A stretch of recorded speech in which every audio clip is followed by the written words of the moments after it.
Hello बेटा, a very good evening to all of you. उम्मीद करता हूँ आप सब लोग बहुत बेहतर अपनी तैयारी को आगे ले जा रहे होंगे। उम्मीद करता हूँ आप सब बहुत सारे क्वेश्चंस बना रहे होंगे। मैं ये भी उम्मीद करता हूँ कि आप जो भी प्रिपरेशन, जो भी एग्जाम्स को टारगेट कर रहे हैं उसको लेकर आप बहुत पॉजिटिव होंगे। देखिए, जब तक आप पॉजिटिव नहीं है ना तो आप कुछ भी एग्जाम को अप्रोच नहीं कर सकते। तो आज का हमारा टॉपिक जो है बेटा वो कैरेक्टरिस्टिक्स ऑफ सीवेज के बारे में हम डिस्कशन करेंगे। लेकिन इस पूरी डिस्कशन में हमें पहले ये जानना होगा कि कैरेक्टरिस्टिक्स वर्ड का मतलब क्या है सीवेज के रिस्पेक्ट में। तो देखिए, बहुत सारा डिस्कशन होगा, बहुत अच्छी सी चीज़ें आपको बहुत छोटे से समय में आज सीखने को मिलेंगी। उसके लिए आपको पूरा वीडियो एंड तक देखना होगा। I welcome you all on the India's largest learning platform Unacademy on the behalf of Unacademy. आप में से जो भी लोग मुझे पहली बार देख रहे हैं या पहली बार सुन रहे हैं बेटा, दीज आर माई क्रेडेंशियल्स। इनकी सहायता से आप मुझे जान सकते हैं। These credentials make me eligible to teach you people. तो उम्मीद करता हूँ आप सब मुझे और मेरी इस क्लास को बहुत पसंद करेंगे। आप में से बहुत से लोग अभी भी इस डिलेमा में घूम रहे हैं, इस एक स्टेट ऑफ माइंड में घूम रहे हैं कि सर क्या हमें सब्सक्रिप्शन लेना चाहिए, क्या हमें सब्सक्रिप्शन नहीं लेना चाहिए। बेटा देखिए, आप में से सब लोगों को ये सब्सक्रिप्शन लेना चाहिए। क्यों लेना चाहिए? क्यों लेना चाहिए वो आपको मैं बता देता हूँ। बेटा, ये इकलौता ऐसा ऑनलाइन लर्निंग प्लेटफॉर्म है जहां पर किसी भी सब्जेक्ट को एक टीचर नहीं पढ़ाता है। You will find multiple faculties for one single subject. ऐसा नहीं है कोई फैकल्टी खराब है या कोई फैकल्टी बहुत बढ़िया है। सिर्फ ऐसा है कि एक फैकल्टी का कंटेंट दूसरी फैकल्टी से थोड़ा बहुत वेरी जरूर करता है। हर फैकल्टी अपने तरफ से बेस्ट देने का कोशिश करता है, लेकिन मुद्दा यह है कि आपको कौन समझा पाता है, आपको कौन समझा पाता है। तो बहुत सारी फैकल्टीज से हर सब्जेक्ट को आप सीखने को यहाँ पर मिलेगा आपको। लेकिन उसके लिए आपको गेट और ईएससी का सब्सक्रिप्शन लेना होगा भाई। ये जो सब्सक्रिप्शन है ना मेरे बच्चे, ये आप देखिए, जब भी पूरे प्लान्स को आप देखते हैं जो अनअकैडमी हमें ऑफर कर रहा है, तो अनअकैडमी ने ऑफर किया है सबसे अच्छा प्लान जो है वो 12 मंथ्स और 24 मंथ्स का है। तो आप लोग जब भी सिलेक्शन के लिए जाएं कि कौन सा प्लान को हम चूज करें, तो बेटा आप चूज करें हमेशा 12 मंथ्स और 24 मंथ्स को ही। 6 मंथ्स वाला जो है बेटा देखिए, 4,000 रुपया और एक्स्ट्रा डाल के आपको क्या मिल रहा है, 12 मंथ्स मिल रहा है। देखिए, ये एक्चुअल प्राइस नहीं है।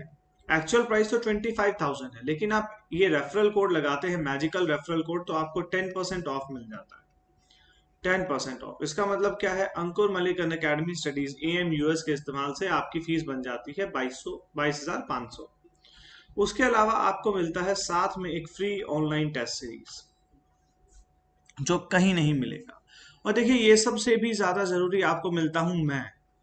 आपको मैं मेंटर आपका मैं बन जाऊंगा और आपकी पूरी प्रिपरेशन को मैं पर्सनली मॉनिटर करूंगा। तो देखिए, हो सकता है आप इसी साल का एग्जाम गेट टारगेट कर रहे हो सकता है आप अगले साल का गेट आप टारगेट कर रहे हो, जिस भी साल का आप टारगेट कर रहे हैं। आप लोग बस इस कोर्स को ज्वाइन करिए, इस रेफरल कोड का इस्तेमाल करिए और मेरे साथ जुड़ जाइए ताकि हम आपकी प्रिपरेशन को और बेहतर बना सकें। ठीक है भाई, चलिए आगे बढ़ते हैं। आज का हमारा जो टॉपिक है बेटा वो बहुत ही मजेदार टॉपिक है। उसका नाम है characteristics of sewage. Characteristics of sewage के बारे में हमें जानना है आज। पहली बात, कैरेक्टरिस्टिक्स सीवेज की टर्म्स में है क्या। देखिए यार, मुझे मिला, मैं आपको एक फ्लो चार्ट दिखाता हूं फिर से। मुझे मिला सोर्स से पानी, किसके लिए मिला? I gathered this water for the community. किसी भी कम्युनिटी के लिए मैंने सोर्स से पानी को कलेक्ट किया, कम्युनिटी को ट्रांसफर किया। कम्युनिटी ने क्या किया बेटा? कम्युनिटी ने वेस्ट को प्रोड्यूस किया। वेस्ट प्रोड्यूस हुआ कम्युनिटी के। इस वेस्ट को मैंने आपको हमेशा बताया था कि हमें क्या करना है, कलेक्ट करना है, हमें इसको कन्वे करना है, हमें इसको ट्रीट करना है और फिर हमें इसको डिस्पोज कर देना है वापस। किसे दे देना है? हमारे सोर्स को दे देना है। ये मैंने पूरा साइकिल आप लोगों को समझाया है, जिसके बारे में हम डिटेल डिस्कशन कर चुके हैं, डिटेल डिस्कशन। अब आप लोगों को यहां पर जो क्लियर करना है अपने दिमाग में वो ये कि आज हम किस पार्ट के बारे में बात कर रहे हैं। बेटा, जब भी मैं ट्रीटमेंट प्रोसेस को बिगिन करूंगा जब भी मैं ट्रीटमेंट प्रोसेस को बिगिन करूंगा तो ट्रीटमेंट प्रोसेस के दोनों तरफ मैं ये बार लगाऊंगा। इस बार का मतलब क्या है कि इससे पहले भी और इसके बाद भी मैं क्या यूज करूंगा, कैरेक्टरिस्टिक्स एनालिसिस। अब मैं ये क्यों कर रहा हूं?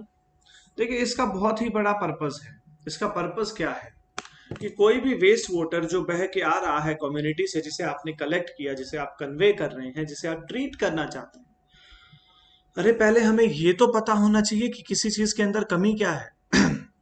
जैसा मैंने आपको बोला कि आप अनअकैडमी सब्सक्रिप्शन लीजिए, फिर मैं आपको मेंटोर करूंगा। आप बोलोगे हमें क्या मेंटरशिप की जरूरत? बेटा देखिए, जब तक डॉक्टर को ये ना पता चले कि बीमारी क्या है, वो इलाज कैसे करेगा। सेम केस यहाँ है। जब तक मुझे पता ना चले कि आपके कौन से चैप्टर्स, कौन से टॉपिक्स, कौन से सब्जेक्ट्स कमजोर हैं, तो मैं कैसे आपको सिखाऊंगा। सेम चीज सीवेज के साथ है।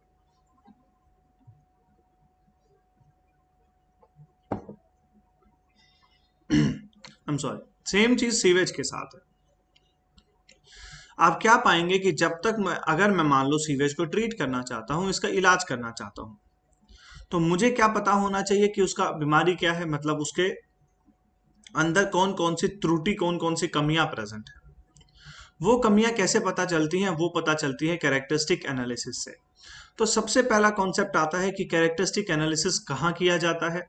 It is done before the treatment, after the treatment. Before the treatment तो आपको समझ आया कि हमें क्या पता करना है, बीमारी पता करनी है। डॉक्टर के पास जाते हो तो सिर्फ एक बार जाके जब ठीक हो जाता है तो घर बैठ जाते हो क्या? वैसे इंडिया में ऐसा ही करते हैं, लेकिन करना नहीं चाहिए। हमें ठीक होने के बाद भी डॉक्टर को फ्रिक्वेंटली विजिट करना चाहिए, जब तक डॉक्टर ये ना कह दे कि भाई अब यहाँ मत आना। क्यों? क्योंकि आपकी ट्रीटमेंट के बाद ये भी तो पता लगना जरूरी है कि क्या वो बीमारी जड़ से खत्म हुई। क्या जिस बीमारी के लिए आप टेबलेट्स ले रहे थे, जिस बीमारी का आप इलाज करा रहे थे, वो बीमारी जड़ से खत्म हुई? तो बेसिकली हमने कैरेक्टरिस्टिक एनालिसिस किया पहले और हमने उसका ट्रीटमेंट दिया। ये भी तो हमें देखना है कि ट्रीटमेंट के बाद भी उसकी कैरेक्टरिस्टिक एनालिसिस करके कि क्या ट्रीटमेंट के बाद भी वो डिस्पोज करने के योग्य बना कि नहीं बना। और अगर नहीं बना तो मतलब इसके ऊपर और भी बहुत सारा काम अभी होना बाकी है। तो मतलब उसको वापस हम क्या करेंगे, रिसाइकिल कर देंगे, उस पानी का हिस्सा बना देंगे। जैसे कि मान लेते हैं यहां से मैंने कैरेक्टरिस्टिक एनालिसिस किया और मुझे ये पाया, देखिए यहां से मैंने कैरेक्टरिस्टिक एनालिसिस किया तो मैंने इसके दो हिस्से बना दिया। इस फ्लो का एक हिस्सा बना दिया जिसको मैं डिस्पोजल के लिए भेज दूंगा, एक हिस्सा बना दिया रिसाइकल्ड। रिसाइकल्ड जो क्या करेगा, वापस जाएगा किसके पास बेटा? वापस जाएगा आपका ट्रीटमेंट के लिए यहां पर। इसका दोबारा से ट्रीटमेंट होगा। तो बेसिकली जब भी आप ट्रीटमेंट ऑफ सीवेज की बात करेंगे या कैरेक्टरिस्टिक ऑफ सीवेज की बात करेंगे तो दो जगह पर होगा। ध्यान से सुन लीजिए, कंक्लूडिंग लाइन है। दो जगह पर होगा, before the treatment plant and after the treatment plant. After the treatment plant या आफ्टर द ट्रीटमेंट प्रोसेस, हर ट्रीटमेंट प्रोसेस जो भी आप पढ़ने वाले हैं आपके वेस्ट वाटर इंजीनियरिंग में, हर ट्रीटमेंट प्लांट, हर ट्रीटमेंट प्रोसेस के अंदर से मैं आपको दो फ्लो दिखाऊंगा। एक फ्लो होगा जो चला जाएगा wasted for the process, wasted मतलब जो चला गया, डिस्पोज कर दिया जिसे। दूसरा प्रोसेस जो रिसाइकल हुआ, जिसको वापस से हमने प्रोसेस का हिस्सा बना दिया। अब उसे वेस्टेड क्यों बोला? क्योंकि ये हमारी प्रोसेस से बाहर हो गया है, इसको डिस्पोज हमने कर दिया है। तो basically every process in the waste water engineering will include two type of effluent outflow. देखिए मैं आपको तीन टर्म यहां पर दे रहा हूं बेटा, तीन टर्म यहां पर दे रहा हूं। Influent, treatment, effluent. इनका इस्तेमाल बारी बारी होगा। इन्फ्लुएंट का मतलब है कि जो इनफ्लो मेरे पास आया, ट्रीटमेंट का मतलब है जिसे मैं ट्रीट कर रहा हूं, जहां पर मैं इसका इलाज कर रहा हूं। एफ्लुएंट मतलब जो एग्जिट कर गया। सो this is exit, this is inlet and this is process. ठीक है भाई, तो ये चीज आपको पता होना चाहिए। हाँ, तो हमारा टॉपिक क्या था कि जो भी एफ्लुएंट था उस एफ्लुएंट को हम डिवाइड कर देंगे यहां पर दो हिस्से में वेस्ट वाटर इंजीनियरिंग के अंदर। एक रहेगा वेस्टेड, वेस्टेड माने के not a part of process, not a part of process. हर जगह हर प्रोसेस के अंदर ऐसा होगा। दूसरा not a part of process माने के डिस्पोज्ड ऑफ। दूसरा हमारा रहेगा रिसाइकल्ड। रिसाइकल्ड का मतलब है सेंट अगेन फॉर ट्रीटमेंट, मतलब कि वो हिस्सा जिसमें अभी हमारा ट्रीटमेंट प्रोसेस हुआ नहीं है, उसे हमें दोबारा ट्रीटमेंट देने की आवश्यकता होगी, तो उसे हम बोलेंगे रिसाइकल्ड। तो क्या ये कहानी सबको क्लियर है भाई, जो मैंने अभी आपको कहानी सुनाई? ये पूरा क्लियर है एफ्लुएंट के बारे में, इन्फ्लुएंट के बारे में? तो इन्फ्लुएंट होगा एक, एफ्लुएंट होंगे दो। कैरेक्टरिस्टिक कहाँ जज करोगे? ट्रीटमेंट के पहले और ट्रीटमेंट के बाद। इतना अगर जान गए हो भाई, तो आपने मेजोरिटी ऑफ द काम को यहाँ पर सीख लिया है। आगे बढ़ते हैं, सुनिएगा ध्यान से। मैं एक लाइन में आपके लिए ये चीज लिख देता हूं, ठीक है भाई?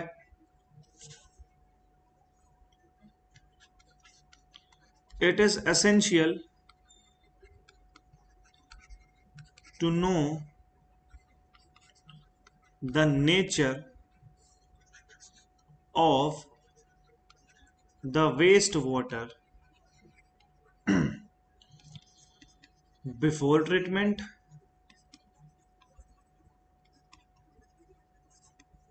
second is after treatment, या फिर इसे मैं एक टर्म और दे सकता हूं, और before disposal.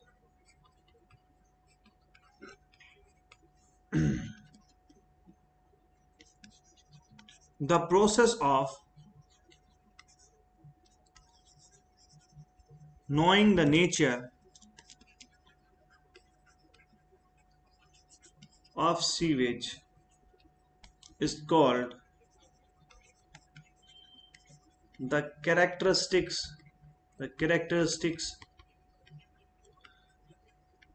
analysis of sewage. इससे अच्छा डेफिनेशन और इससे बेहतर एक्सप्लेनेशन कहीं नहीं आपको मिलेगा। इसको आप पुख्ता मानिए और अपने नोट्स में लिख लीजिए, ठीक है भाई? इसको देख लीजिए, आगे बढ़ते हैं। आगे बढ़ते हैं, थम्स अप कर दीजिएगा तो आगे बढ़ जाएंगे।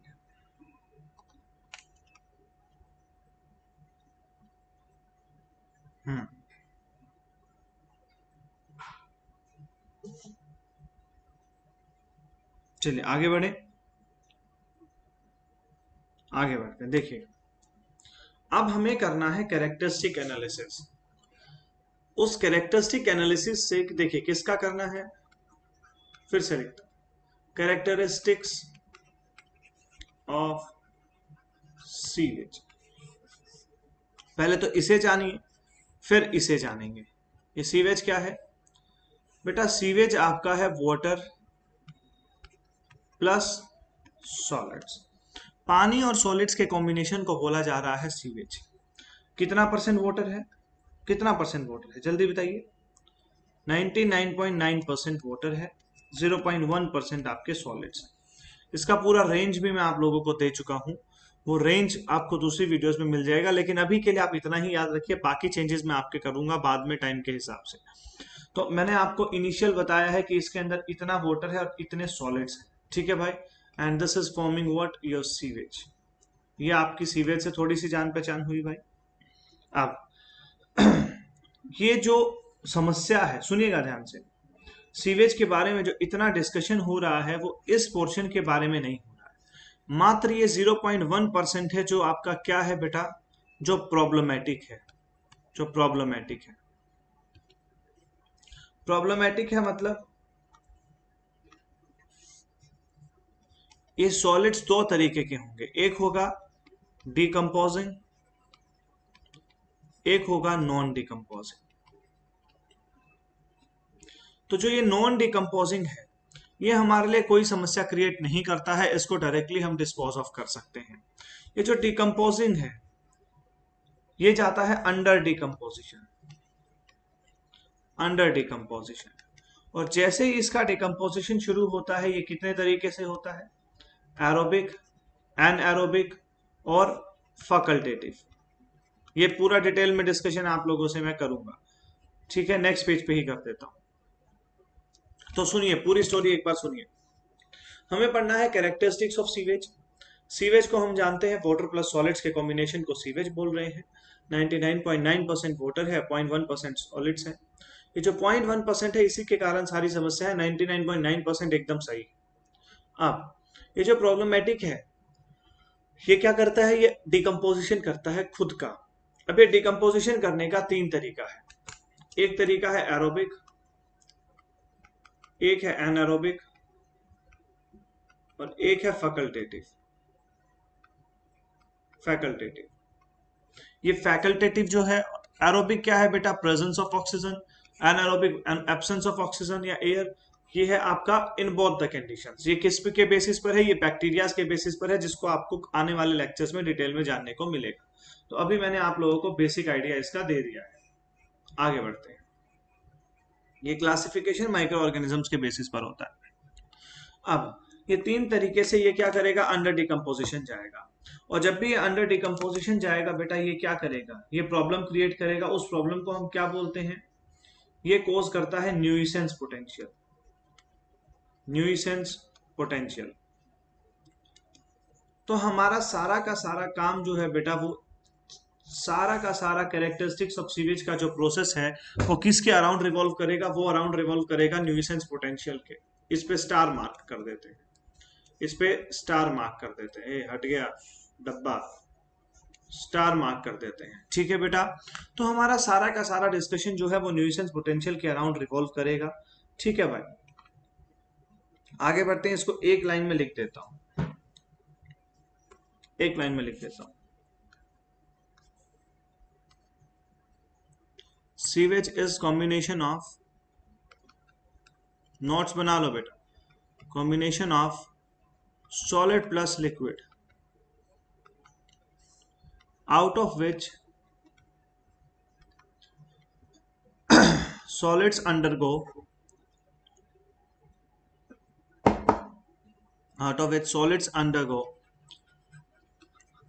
decomposition. Solids undergo decomposition. And since solids undergo decomposition, समझिएगा, out of which solids undergo decomposition, causing nuisance potential.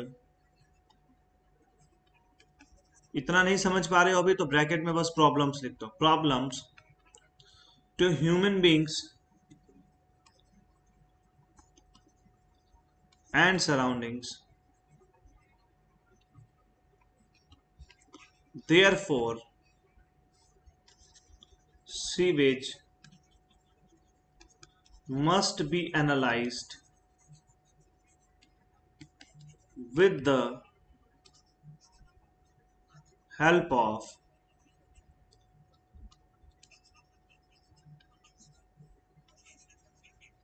characteristic analysis. Sewage must be analyzed with the help of characteristic analysis thoroughly.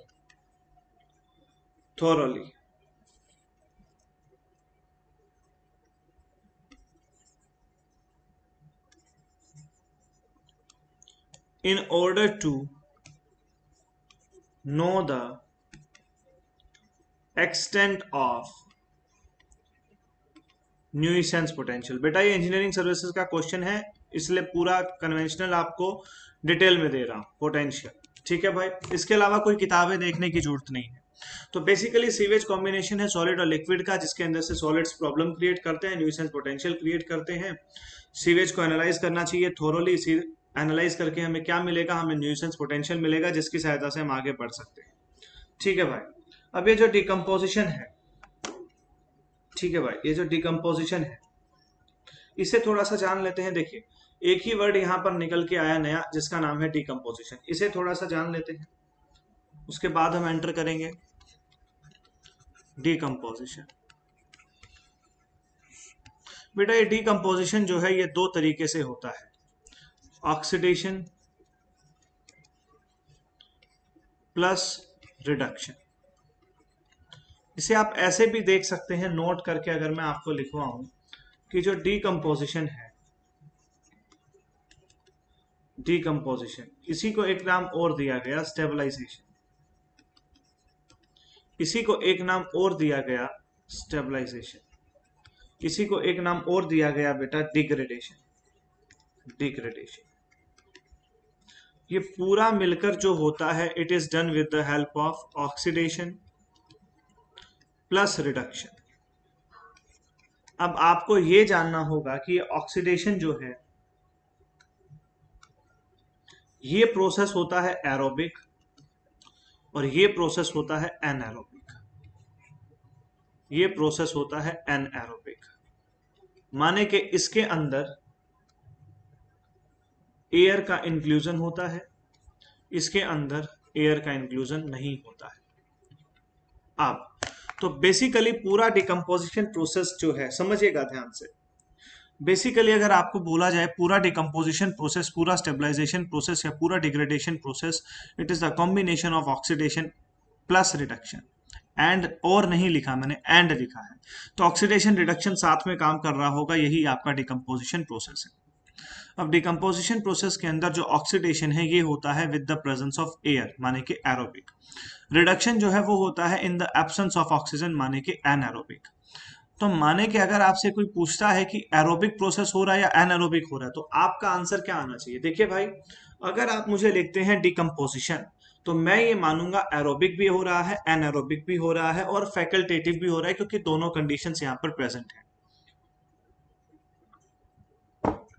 तो यहां से जो conceptual take away है, conceptual take away वो ये है बेटा कि merely by writing the term decomposition, मात्र decomposition लिखने से you cannot conclude if the process is aerobic or the anaerobic, the decomposition process. To know this we need to know the more details. But if the word decomposition is written to you only, it means that the decomposition is either aerobic or anaerobic, either aerobic or anaerobic, and both of these are occurring together in a system known as decomposition. यही बोला जाता है stabilization और degradation. ये concept आप सबका clear होगा भाई। आगे बढ़ते हैं, आगे बढ़ते हैं, ये कॉन्सेप्ट आपका क्लियर होगा। इसके बारे में और डिटेल्स में भी बात होगी, अभी इतना ही नहीं है, बस अभी सिर्फ आपका बेस बना रहा हूं बेटा, क्योंकि अभी सिर्फ स्टार्ट हो रहा है ये सब्जेक्ट, तो एक बेस बनाना आप लोगों का जरूरी है। बाकी एंटायरली बहुत डिटेल्स आपकी मैं दूंगा जब मैं आपको बैक्टीरियाज के बारे में या बायोलॉजिकल डिकम्पोजिशन के बारे में आपको बताऊंगा, ठीक है बेटा, क्योंकि बायोलॉजिकल डिकम्पोजिशन यहाँ पर प्रिविलिंग होता है, ठीक है। तो चलिए अब वापस आते हैं हमारा कैरेक्टरिस्टिक्स ऑफ सीवेज। हमें डिस्कस क्या करना है? Characteristics of sewage.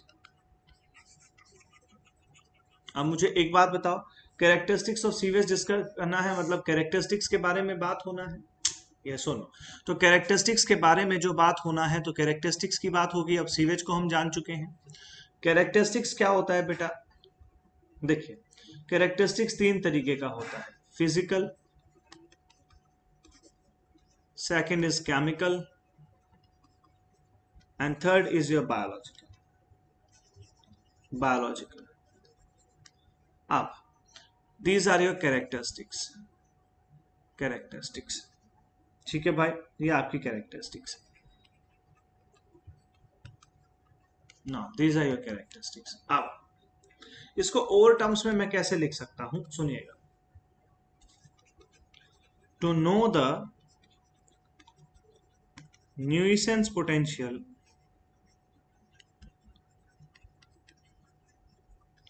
Any sample of sewage. अब इन टर्म से आप घबराना नहीं, देखो, न्यूसेंस पोटेंशियल से नहीं घबराओगे, सैंपल ऑफ सीवेज से नहीं घबराओगे, है ना, इस सारी टर्म से अब आप भली भांति परिचित हो। सिर्फ बेटा इस एक लाइन को जस्टिफाई करने के लिए मैंने इतना डिस्कशन किया पीछे, ताकि जब मैं डायरेक्टली लिखूं to know the nuisance potential and of any sample, to know the nuisance potential of any sample of sewage, ताकि मैं ये लाइन पूरा लिखूं तो आपको पीछे की सारी कहानी दिमाग में फ्लैशबैक कर जाए और आप मुझसे ये ना पूछे कि न्यूसेंस पोटेंशियल क्या है, सैंपल ऑफ सीवेज क्या है, या एग्जामिनेशन क्या है ना। इसीलिए मैंने ये पूरा आपके सामने डिस्कशन किया। To know the nuisance potential of any sample of sewage, they are examined in laboratory. Laboratory में उनको एग्जामिन किया जाता है, तीन तरीके से उन्हें एग्जामिन किया जाता है। एक है आपका फिजिकल एग्जामिनेशन,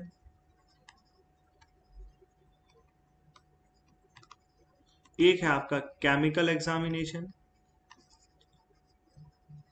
और तीसरा मुझे बताने की जरूरत है नहीं, ऊपर लिखा हुआ है। तो ये तीनों एग्जामिनेशन आपको रखना होगा बायोलॉजिकल। ये अदर टर्म्स में मैंने आपको एक्सप्लेन कर दिया, बायोलॉजिकल एग्जामिनेशन। तो बेसिकली कैरेक्टरिस्टिक्स ऑफ सीवेज को हम पढ़ेंगे in the terms of nuisance potential, जिसको हम स्टडी करेंगे इन तीन एग्जामिनेशन प्रोसेसेस की सहायता से। ये पूरा कॉन्सेप्ट आप लोगों को क्लियर हो गया होगा। तो चलिए हम आगे बढ़ते हैं और हेडिंग डालते हैं फिजिकल एग्जामिनेशन ऑफ सीवेज। हम आगे बढ़ते हैं और हेडिंग डालते हैं फिजिकल एग्जामिनेशन ऑफ सीवेज। देखिए इसको ध्यान से, पूरा ये क्लियर है यहां तक? थम्स अप कर दीजिए एक बार। फिर हम बात करेंगे फिजिकल एग्जामिनेशन की, जल्दी से बताइए।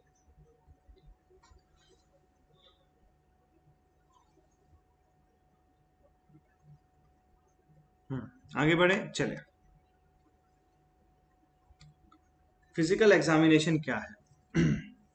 इसके लिए मैं आपको सिर्फ एक ही लाइन बोलूंगा, to no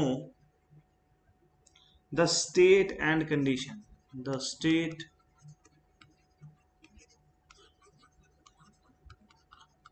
and condition of sewage we perform the physical examination। बेटा नोट्स दे रहा हूं कंप्लीटली, साथ में लिखते जाओ, नोट्स दे रहा हूं साथ साथ, है ना। एग्जामिनेशन, अब आपको याद रखने हैं स्टेट और कंडीशन वाले शब्द। कैसी स्टेट और कंडीशन है वो देखिएगा। सबसे पहले जो बात होगा बेटा, वो बात होगा कलर के बारे में। जल्दी से टाइप करिए हमारे पिछले डिस्कशन के आधार पर जो हमने वाटर सप्लाई के अंदर किया था। What is the device used for measuring the color and what is the unit used for measuring the color? I repeat the question. What is the unit used for measuring the color? What is the device used for measuring the color? जल्दी से type करिए। Waiting for responses. Waiting for your responses.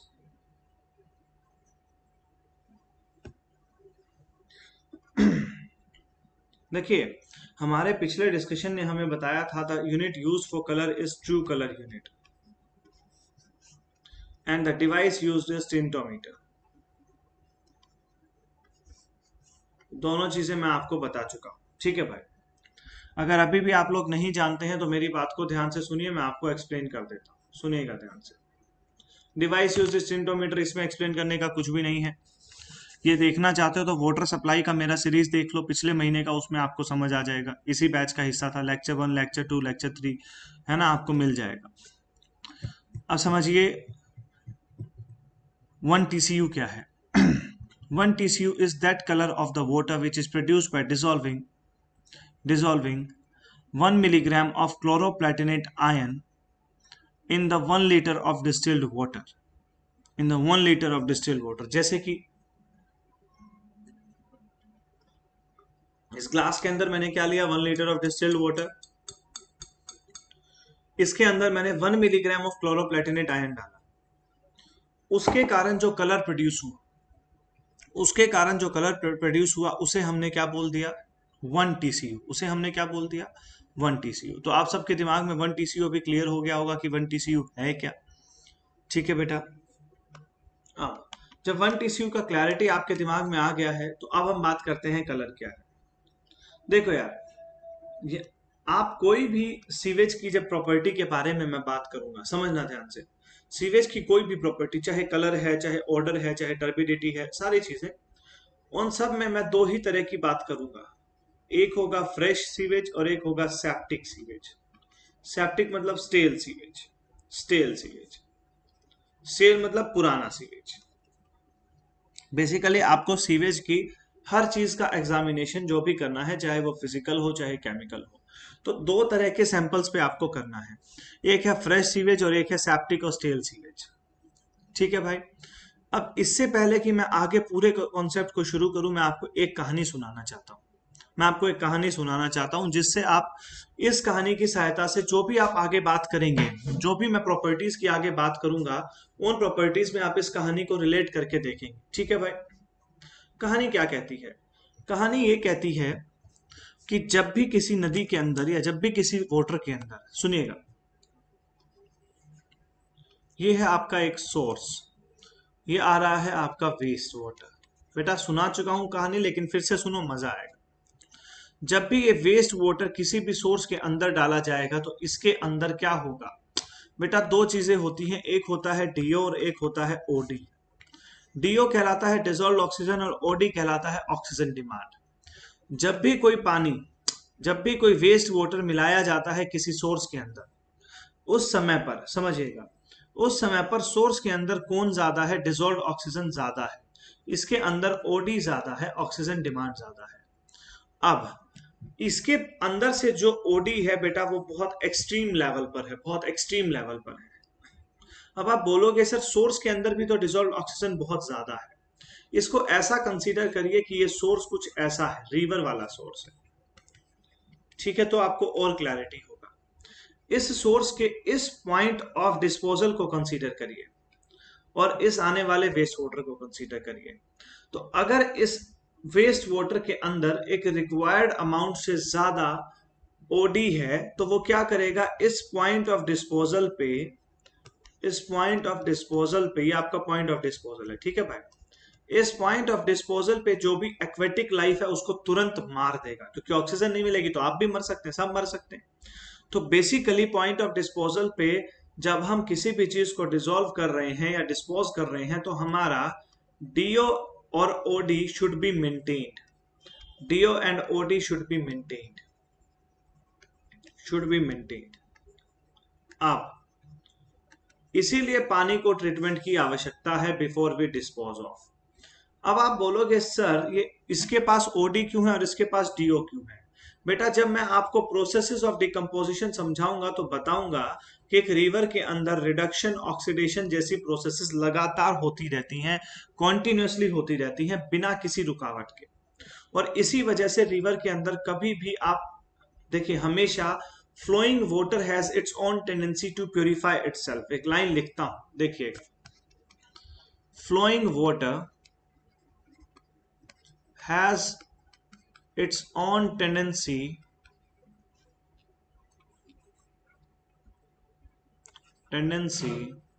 to purify itself। Flowing water के अंदर अपने आप को purify करने का एक बहुत ही अच्छा सिस्टम मैकेनिज्म बना होता है, उसमें reduction plus oxidation any time होता रहता है। अब यहीं से आपका ऑब्जेक्टिव बन गया कि कौन आपका सबसे बेहतर सोर्स है डिस्पोजल के लिए, तो सबसे बेहतर है फ्लोइंग वाटर। एनीवेज बहुत इसको डिस्कस किया जाएगा आगे। अभी ये समझिए कि इसके अंदर तो ऑक्सीडेशन रिडक्शन के कारण आपका क्या है, डीओ का कंटेंट ज्यादा है, क्योंकि फ्लोइंग वाटर का अपना टेंडेंसी होता है प्योरीफाई करने का, ये डिस्कशन हो गया। अब बात करते हैं वेस्ट वाटर का। वेस्ट वाटर के अंदर है ओडी ज्यादा, ऐसा क्यों है? लेकिन ऐसा इसीलिए है मेरे बच्चे कि जो भी आपका वेस्ट वाटर है इसके अंदर प्रेजेंट है सॉलिड और वाटर। हमने बताया इस सॉलिड का क्या होगा, डिकम्पोजिशन होगा। डिकम्पोजिशन कौन करेंगे? माइक्रो ऑर्गेनिजम्स करेंगे। माइक्रो ऑर्गेनिजम्स ने इसको डिकम्पोज किया तो उसने मुझसे मांगा भाड़ा, भाड़ा मतलब उसने मुझसे मांगा ऑक्सीजन। तो माइक्रो ऑर्गेनिजम्स प्लस ऑक्सीजन आपको क्या दे रहे हैं? डिकम्पोजिशन। जब ये आपको डिकम्पोजिशन दे रहे हैं तो वो सारी ऑक्सीजन जो थी, ओडी जो थी, वो किस में कन्वर्ट हो जाएगी? ओडी जो थी वो किस में कन्वर्ट हो जाएगी? सारी की सारी डिसॉल्व्ड ऑक्सीजन किस में कन्वर्ट हो जाएगी? आपकी ओडी में कन्वर्ट हो जाएगी, ऑक्सीजन डिमांड में। अब माइक्रो ऑर्गेनिजम्स का जो प्रोसेस है डिकम्पोजिशन का वो तो कंटिन्यूअस है, इसीलिए ओडी भी जो है कंटिन्यूअसली इंक्रीज कर रहा है, और जब तक डिकम्पोजिशन पूरा नहीं होगा ये माइक्रो ऑर्गेनिजम्स रुकेंगे नहीं। इसीलिए जिस रिवर में हम डिस्पोज ऑफ कर रहे हैं उस रिवर के अंदर डीओ होना चाहिए और इसके अंदर जो ओडी है वो भी एक मेंटेन्ड लेवल पर होना चाहिए, मेंटेन्ड बैलेंस होना चाहिए। तो ये कहानी आप लोगों को क्लियर होगी पूरी। अब इस कहानी को याद रखिएगा, जो भी प्रॉपर्टी मैं आपको पढ़ाऊंगा इसको देख लो बेटा, एक बार सुकून से देख लो। जो भी प्रॉपर्टी मैं आप लोगों को पढ़ाऊंगा उस प्रॉपर्टी के अंदर आपको दो ही चीजें ध्यान रखना है कि अगर मानो ऑक्सीजन कंटेंट समय के साथ क्या हो रहा है, कम हो रहा है, माइक्रो ऑर्गेनिजम्स हैं वो डिकम्पोजिशन शुरू कर दिया, तो हर सीवेज के अंदर टाइम के साथ ऑक्सीजन क्या हो रहा है? कम हो रहा है, कम हो रहा है। तो अगर मैं बोलता हूं फ्रेश सीवेज से मैं सेप्टिक सीवेज पे जा रहा हूं तो डिसॉल्व्ड ऑक्सीजन क्या हो रहा है? कम हो रहा है। ऑक्सीजन डिमांड क्या हो रहा है? बढ़ रहा है। जैसे कि मैं आपको लिख के दिखाता हूं, देखिए, मतलब कि मैंने बात किया फ्रेश सीवेज का और मैंने बात किया सेप्टिक सीवेज का। तो इस तरफ जब मैं जाता हूं तो डीओ क्या हो रहा है बेटा? आपका डिसॉल्व्ड ऑक्सीजन इज डिक्रीजिंग। और अगर मैं इसी तरफ जा रहा हूं तो ऑक्सीजन डिमांड इज इंक्रीजिंग। तो जो भी अब डिस्कशन हम करेंगे, सिर्फ ये कंक्लूजन आपको बताने के लिए मैंने पूरा कहानी सुनाया। तो अब जो भी डिस्कशन हम करेंगे वो पूरा डिस्कशन जो है वो डिसॉल्व्ड ऑक्सीजन और ऑक्सीजन डिमांड के चारों तरफ ही रिवॉल्व करेगा, तो आपको ये पता होना चाहिए। जैसे कि मैंने बताया फ्रेश सीवेज और सेप्टिक सीवेज का, तो अगर मैं बात करता हूं फ्रेश सीवेज की और अगर मैं बात करता हूं सेप्टिक सीवेज की, तो फ्रेश सीवेज का जो कलर है वो कैसा होगा बेटा? फ्रेश सीवेज का जो भी कलर होगा बेटा वो हमेशा होगा येलो से लाइट ब्राउन, येलो से लाइट ब्राउन। अब जैसे जैसे, क्योंकि इसके पास क्या है, डिसॉल्व ऑक्सीजन भी है, अभी कुछ डिसॉल्व ऑक्सीजन प्रेजेंट है, लेकिन जैसे जैसे वो सेप्टिक होता जाएगा डिसॉल्व ऑक्सीजन क्या होगा, घटता चला जाएगा और ऑक्सीजन डिमांड क्या होगा, बढ़ता चला जाएगा। तो इसी कारण से ये जो कलर है आपका ये क्या हो जाएगा बेटा, डार्क ब्राउन टू ब्लैक हो जाएगा, डार्क ब्राउन टू ब्लैक हो जाएगा। अब देखो मैंने आपको कोई बड़ा थ्योरी नहीं दिया, कुछ नहीं दिया, मैंने आपको सिर्फ और सिर्फ एक लाइन में पूरा कलर का कॉन्सेप्ट आपके दिमाग में डाल दिया। अब बाकी सारे कॉन्सेप्ट भी इसी से रिलेटेड होंगे। ये क्लियर है? थम्स अप कर दो, आगे बढ़ते हैं अगर यहां तक की कहानी क्लियर है। यहां तक की कहानी क्लियर है? थम्स अप कर दो सब लोग।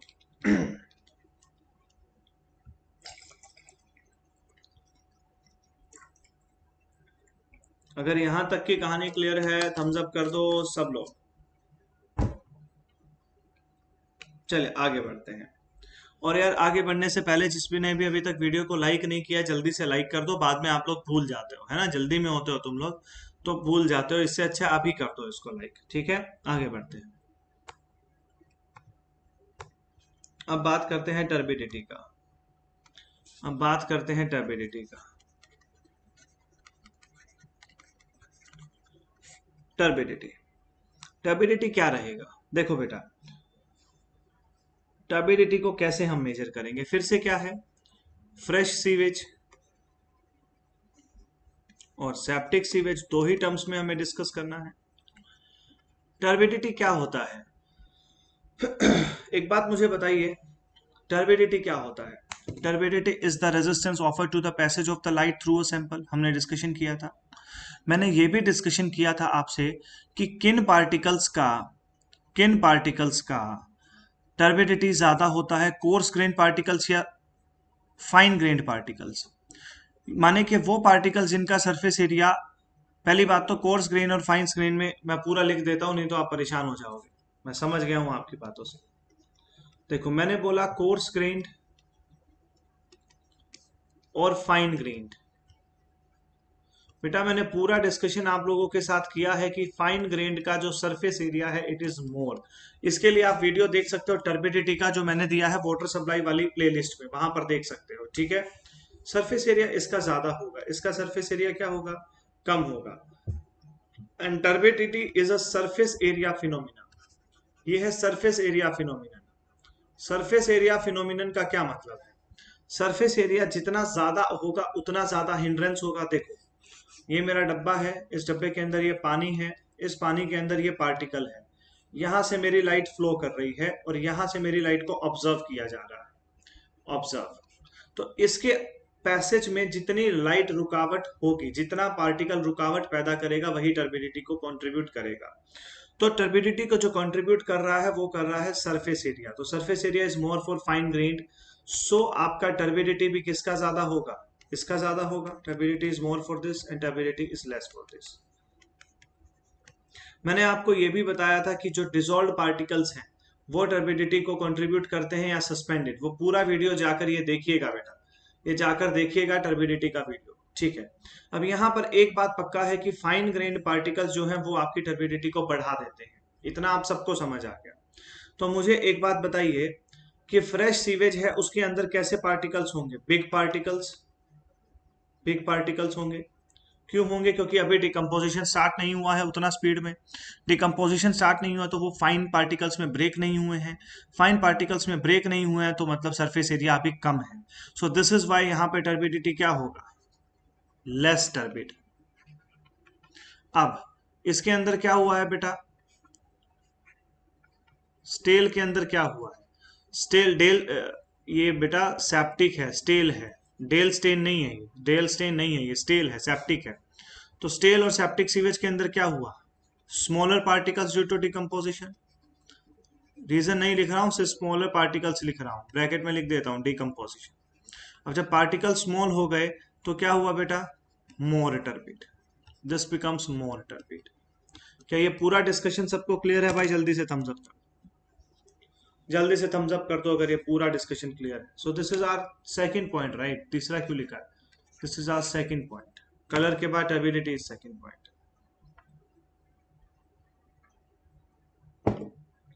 क्लियर है पूरा डिस्कशन? इससे बाहर कुछ मत पढ़ना टर्बिडिटी, ठीक है बेटा? कोई पढ़ने को बोले बोल देना नहीं पढ़ रहा, बताओ क्या करोगे? क्वेश्चन तो आ नहीं रहा, क्यों पढ़ूं? चलो आगे बढ़ते हैं भाई, आगे बढ़े, चले आगे की डिस्कशन कंटिन्यू करते हैं। Third topic is order.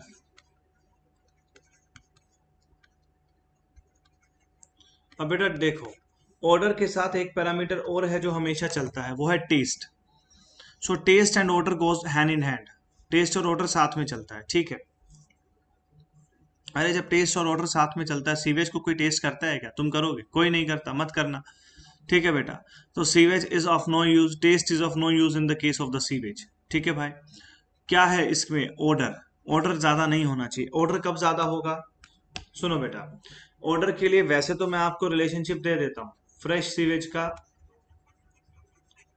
और सेप्टिक सीवेज का। बेटा सुनो, if the DO is high, less foul smell.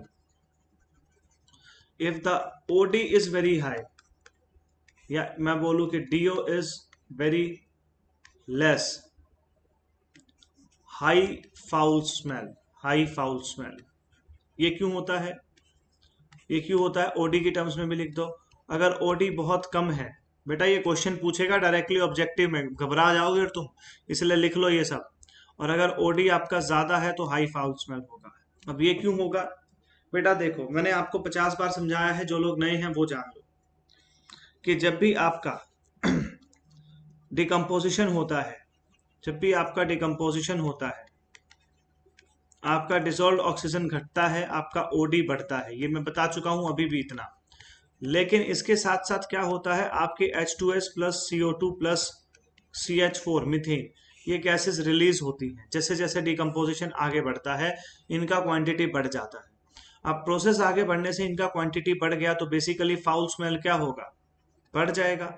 सो इसीलिए मैंने लिखा है कि जो सेप्टिक सीवेज है, ये आपका है फ्रेश सीवेज, ये आपका है फ्रेश सीवेज, और ये है आपका सेप्टिक सीवेज।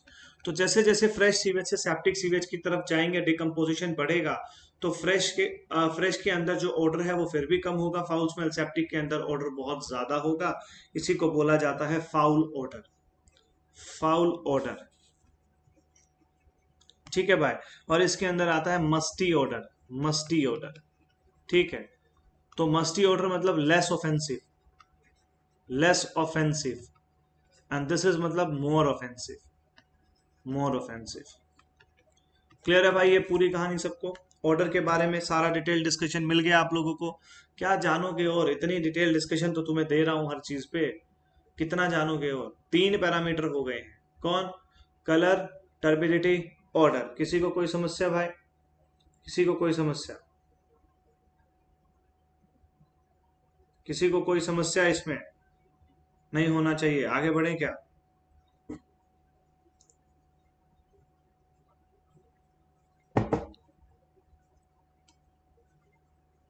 बढ़ते हैं आगे, देखो। Fourth parameter is your temperature. Fourth parameter is your temperature. एक बात बताओ, एक बात बताओ, डिकम्पोजिशन अगर हो रहा है, डिकम्पोजिशन बढ़ रहा है, क्या हो रहा है? डिकम्पोजिशन का मतलब सॉलिड्स आर डिकम्पोज्ड, है कि नहीं? और ये जब सॉलिड्स डिकम्पोज होंगे, कोई भी चीज डिकम्पोज होगी, एक बड़े पार्टिकल से छोटे पार्टिकल में टूटेगा, तो क्या वहां पर हीट ऑफ डिकम्पोजिशन प्रोड्यूस नहीं होगा? माने कि क्या एनर्जीज रिलीज नहीं होंगी? वो एनर्जी जो है वो किस फॉर्म में रिलीज होगी? वो एनर्जी तो भाई सिर्फ टेम्परेचर ही इकलौता फॉर्म है जिसमें रिलीज हो सकती है। So basically that will be an exothermic reaction. वो कैसा हो रिएक्शन होगा? एक्सोथर्मिक रिएक्शन होगा जब भी आपका डिकम्पोजिशन हो रहा होगा। इतना बात सबको क्लियर हो गया होगा। तो यहाँ पर हमारा जो डिस्कशन है बेटा वो है फ्रेश सीवेज और आपका स्टेल और सेप्टिक सीवेज के बीच। स्टेल सीवेज और सेप्टिक सीवेज के बीच, यही तो हमारा डिस्कशन का पॉइंट है कि नहीं? तो जो भी फ्रेश सीवेज है, सुन लो ध्यान से, जो भी फ्रेश सीवेज है भाई, इसके लिए क्या होगा? इसमें टेम्परेचर हमेशा इसका कम रहेगा, लेस देन 30 डिग्री सेल्सियस रहेगा, माने कि जो भी रूम टेम्परेचर है वो रहेगा। अब चूंकि जैसे जैसे आगे बढ़ता जा रहा है ये टेम्परेचर क्या हो जाएगा बेटा? ग्रेटर देन 30 डिग्री सेल्सियस हो जाएगा, due to exothermic decomposition reaction. Decomposition reaction. Clear है भाई ये कहानी सबको? जल्दी से थम्स अप कर दो। टेम्परेचर की कहानी क्लियर है तो थम्स अप कर दो। सब लोग करोगे, अब एक नहीं सब लोग करोगे, जल्दी करो।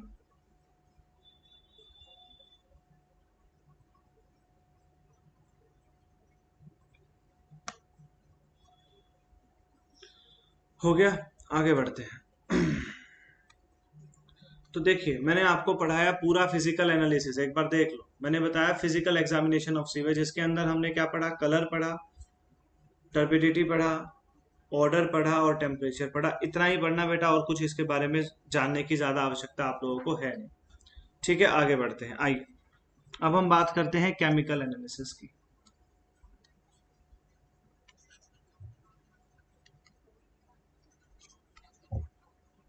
Chemical examination of sewage. ये केमिकल एग्जामिनेशन ऑफ सीवेज क्या कहता है? केमिकल एग्जामिनेशन ऑफ सीवेज, या वेस्ट वाटर लिख दो, एक ही बात है बेटा, वेस्ट वाटर भी लिख सकते हो, है ना?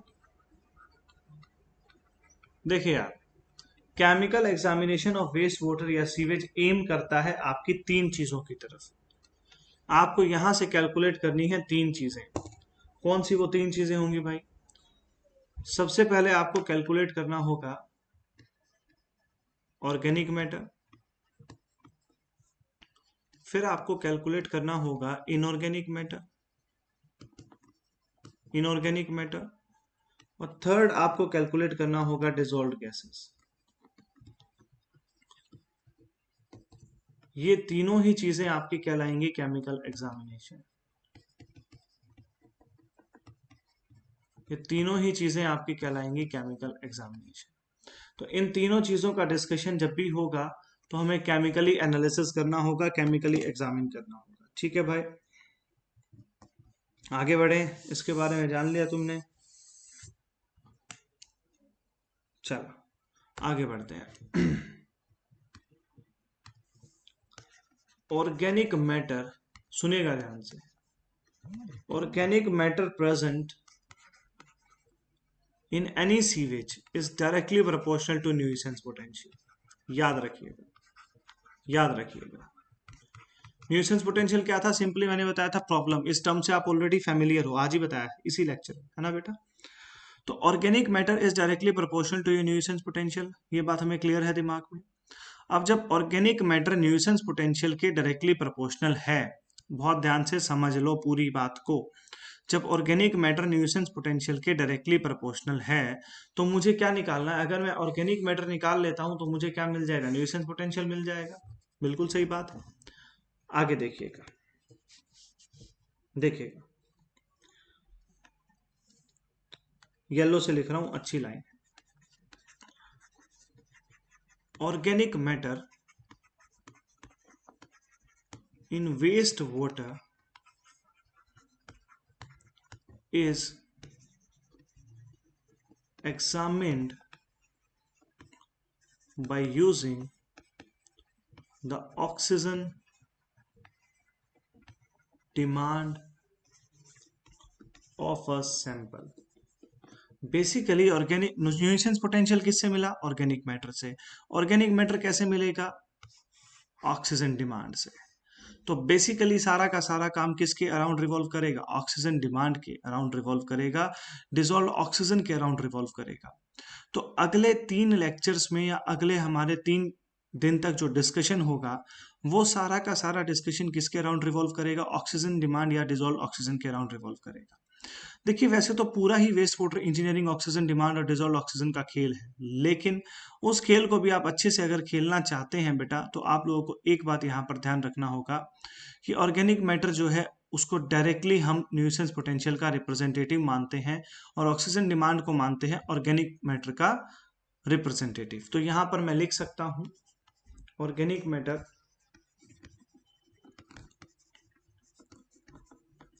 is directly proportional to nuisance potential is directly proportional to oxygen demand। ये आप लोगों का कंक्लूजन आप अपने पास रखेंगे। इससे एक ऑब्जेक्टिव पूछा जा चुका है और भी पूछा जा सकता है। This is for the objective point of view. Clear है भाई ये कहानी? आगे बढ़ते हैं।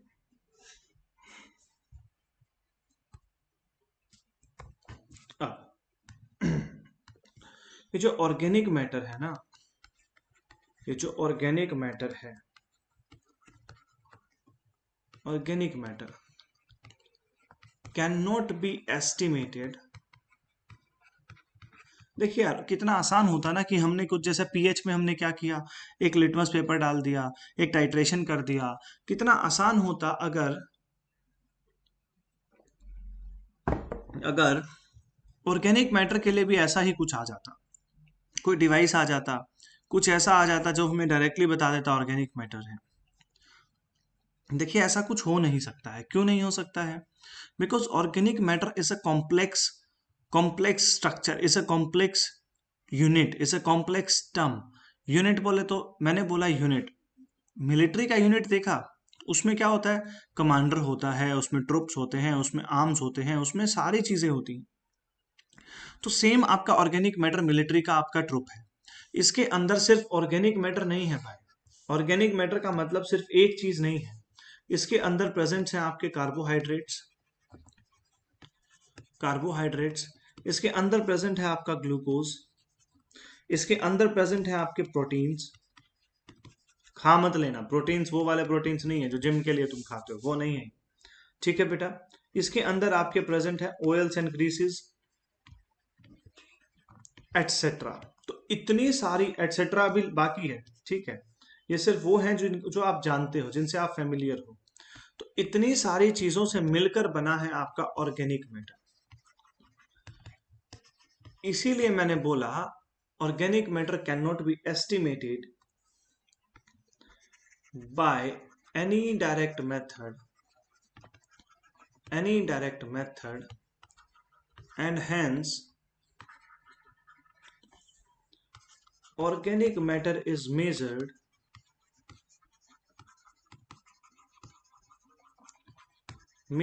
with the help of oxygen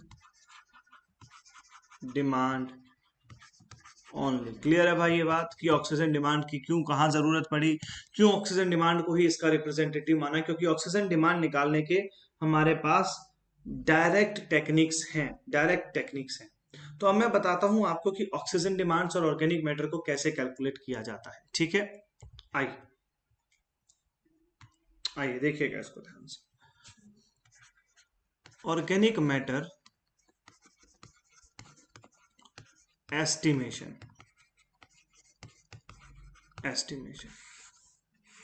organic matter को एस्टिमेट करने के 3 तरीके हैं। पहला तरीका ऑक्सीजन डिमांड, दूसरा तरीका टीओसी, तीसरा तरीका पीई। अब समझो ध्यान से। बेसिकली ये तरीका ऑक्सीजन डिमांड में इंक्लूडेड है, लेकिन आपको मैं अलग से पूरा पढ़ाऊंगा ताकि आप पूरा समझ पाए। ऑक्सीजन डिमांड में कितनी तरह की ऑक्सीजन डिमांड आप जानते हैं? बीओडी सबसे पॉपुलर, सीओडी सबसे पॉपुलर, टीओडी सबसे पॉपुलर, टीएचओडी सबसे popular. Biochemical oxygen demand, chemical oxygen demand, total oxygen demand, theoretical oxygen demand. अगला दो क्लास हमारा जो भी रहेगा वो दोनों क्लास हमारा रहेगा बीओडी के ऊपर। बीओडी पार्ट 1 एंड पार्ट 2 का दोनों क्लासेस आपको लिंक ऑलरेडी दिख रहा होगा, मतलब उसका जो भी वीडियो का थंबनेल है वो ऑलरेडी आपकी स्क्रीन पर शायद आ जाएगा इस क्लास के बाद। लेकिन अगर नहीं भी आता है तो मैं बता देता हूँ, कल परसों हम बीओडी पढ़ेंगे, जो मैंने इंट्रोडक्शन क्लास में पार्ट 1 पार्ट 2 का आपको बताया था। तो अगला पूरा डिस्कशन हमारा बीओडी पे होगा। अब फिर आता है टीओसी। टीओसी क्या है? देखिए, हम बचपन से पढ़ते आ रहे हैं ऑर्गेनिक मैटर को किसका रिप्रेजेंटेटिव माना जाता है? Carbon representative. Carbon representative. तो अगर किसी भी सैंपल के अंदर मैं टोटल नंबर ऑफ कार्बन्स का पता लगा लेता हूँ, टोटल ऑर्गेनिक कार्बन कितना प्रेजेंट है वो मैं पता लगा लेता हूं, तो मुझे ऑर्गेनिक मैटर का रिप्रेजेंटेटिव उसको मान सकता हूं। ठीक है, तो ऑक्सीजन डिमांड एक तरीका है, टोटल ऑर्गेनिक कार्बन एक तरीका है। मैं यहां लिख देता हूं, इनफैक्ट मैं इनके भी नाम लिख देता हूं ताकि आपको हमेशा के लिए ये चीज चार्ट एक पूरा बन जाए। Biochemical oxygen demand, chemical oxygen demand, total oxygen demand, this is your theoretical oxygen demand. तो ये हुआ भाई तुम्हारा पूरा, ये हुआ भाई तुम्हारा पूरा। टीओसी क्या है? Total organic carbon, total organic carbon is the representative of organic matter straight away. Next is your population equivalent. Population equivalent, equivalent population equivalent कौन है भाई? आपका, इसको समझिए कि इतनी सारी पॉपुलेशन का अगर ये ऑक्सीजन डिमांड है तो उस पॉपुलेशन को ही हम क्या मान लेते हैं? रिप्रेजेंटेटिव ऑफ ऑर्गेनिक मैटर मान लेते हैं। तो बेसिकली पॉपुलेशन इक्विवेलेंट में भी आपका ऑक्सीजन डिमांड इन्वॉल्व है, तो ये एक आपका इंडिपेंडेंट मेथड ना होकर एक डिपेंडेंट मेथड ही है। अब अगली दो क्लासेस में हमें जो पढ़ना है वो बहुत पॉपुलर टॉपिक है, बहुत सारे एग्जाम्स में इसको पूछा जा चुका है और आगे भी पूछे जाने की संभावना है। तो बायोकेमिकल ऑक्सीजन डिमांड पढ़ना है। उसके बाद मैं आपको पढ़ाऊंगा ये सारे टॉपिक्स भी इसी प्लेलिस्ट में आपको मिलेंगे बेटा, सारे टॉपिक्स। इससे बाहर आपका गेट और ईएससी का क्वेश्चन अगर चला जाए तो बेटा मेरी जिम्मेदारी, क्या मेरी जिम्मेदारी? ठीक है, इतना डिटेल आप लोगों को ऑलरेडी मैं दे रहा हूं। तो चलिए, कल हम शुरू करेंगे बेटा आपका बीओडी का कॉन्सेप्ट। बीओडी के कॉन्सेप्ट को हम बहुत आगे डिटेल में लेकर जाएंगे। आज की क्लास के लिए आपका इतना ही था। आप जाने से पहले आज का टारगेट ले जाओ बेटा। आज का आपका टारगेट मैं आपको दे रहा हूं 150 प्लस क्वेश्चंस। बेटा 150 क्वेश्चन अगर लगाओगे तो आज का दिन सफल मानना, क्योंकि इतना अच्छा कैरेक्टरिस्टिक्स ऑफ सीवेज को हमने शुरू किया है। अब हम इसके बारे में डिटेल डिस्कशन भी करेंगे। तो आज का आपका 150 प्लस का टारगेट है। एक टारगेट और आपको देता हूं, इस रेफरल कोड का इस्तेमाल करो AMUS का, अपने अपने इसको स्टेटस पर लगाओ, अपने अपने ग्रुप्स में इसको भेजो, अपने अपने फ्रेंड्स को बताओ। इस रेफरल कोड को वायरल कर दो कि इसकी हेल्प से आपको मिल रहा है 10% ऑफ और फ्री ऑनलाइन टेस्ट सीरीज। तो बेसिकली जो भी लोग टेस्ट सीरीज के लिए देख रहे हैं वो टेस्ट सीरीज का अलग से पैसा ना दें, सिर्फ और सिर्फ ये रेफरल कोड इस्तेमाल करें और सब्सक्रिप्शन को ले लें। जैसे ही आप सब्सक्रिप्शन को ले लेंगे, समझिए आपको क्या मिलेगा? 10% ऑफ, और मैं पर्सनली आपको फ्री ऑनलाइन टेस्ट सीरीज देता हूं। तो आपका एक और टारगेट है आज कि आप अपने सारे फ्रेंड्स को, सारे सर्कल्स को, सारे ग्रुप्स को, सारे स्टेटसेस पे, सोशल मीडिया पे इस रेफरल कोड को आप वायरल करें कि use this referral code for the plus subscription on the Unacademy. अब चाहे वो किसी भी कोर्स के हों, चाहे वो गेट ESC के हों, चाहे वो IIT JEE नीट के किसी भी कोर्स में, आपके जो भी फैमिली है, फ्रेंड्स हैं, सब इस कोड का इस्तेमाल कर सकते हैं अनअकैडमी पे अपने आप को सब्सक्राइब करने के लिए। चाहे वो कोई भी सब्सक्रिप्शन है, चाहे वो UPSC एडमिनिस्ट्रेटिव सर्विसेज का है, चाहे वो ESC है, चाहे वो गेट है, चाहे वो IIT JEE नीट या IIT JAM है। तो basically for all these courses जो भी अनअकैडमी पे हैं, आप इसका इस्तेमाल कर सकते हो और करिए, वायरल करिए इसको। सब लोग लाइए मेरे लिए एक एक एडमिशन। चलिए बेटा आगे बढ़ते हैं। आप स्पेशल और लाइव क्लासेस की शेड्यूल के लिए आप क्या करिए, इसी वीडियो के डिस्क्रिप्शन में आपको क्या मिलेगा बेटा? इसी वीडियो के डिस्क्रिप्शन में आपको मेरी प्रोफाइल का लिंक मिलेगा। उस प्रोफाइल पर जाइए, आप देखेंगे कि ऑलरेडी स्टूडेंट्स ने 1.5 लाख के आसपास मिनट तक मुझे देख लिया है। 1.5 लाख प्लस वॉच मिनट्स आपको मिल जाएंगे देखने को। If not exactly 1.50, we are already 1.40 plus. ठीक है, तो we are almost touching 1.50 lakh. तो इतना कम समय में इतना सारा वॉच टाइम, देखिए बेटा, टोटल वॉच टाइम आप फैकल्टीज का कंपेयर अगर करेंगे तो उनका समय भी देखिए। इतने कम समय में हमें इतना सारा वॉच टाइम हमने दिया है, तो बेटा बच्चों को कुछ पसंद आया, बच्चों को क्वालिटी मिला, तो मुझे बहुत अच्छा लगा, और इसी के लिए हम लोग मेहनत करते हैं। तो बेटा इस चीज को भी आप प्रोफाइल को फॉलो करिए, आप कोई भी क्लासेस मिस नहीं होगा। जो नए लोग हैं उनके लिए हैं, पुराने लोग ऑलरेडी फॉलो कर रहे हैं। और हैट्स वगैरह आप डेडिकेट कर सकते हैं, वहां पर जाकर प्रोफाइल पर आपको ये मौका मिलेगा। तो जो भी हैट्स हैं आप डेडिकेट कर सकते हैं मुझे। और फिर से मैं बताता हूँ कि इस वायरल कोड को आप लोग रेफरल करिए। चलिए ना, बिफोर एग्जिटिंग द वीडियो, जाने से पहले इस वीडियो को जरूर से भी जरूर लाइक करिएगा, इस बेल आइकन को प्रेस करिएगा, ताकि आपको सारी नोटिफिकेशंस मेरी वीडियोस की और बाकी फैकल्टी जो इतना मेहनत कर रहे हैं सबकी वीडियोस आपको मिलती रहे। और इस चैनल को सब्सक्राइब करिए। ठीक है बेटा, सो this is it about this video. ठीक है, आपको कल फिर मिलूंगा बीओडी के साथ। तो देखते रहिए, क्वेश्चंस लगाते रहिए और एकदम मुस्कुराते रहिए। ठीक है बेटा, bye bye, god bless you all.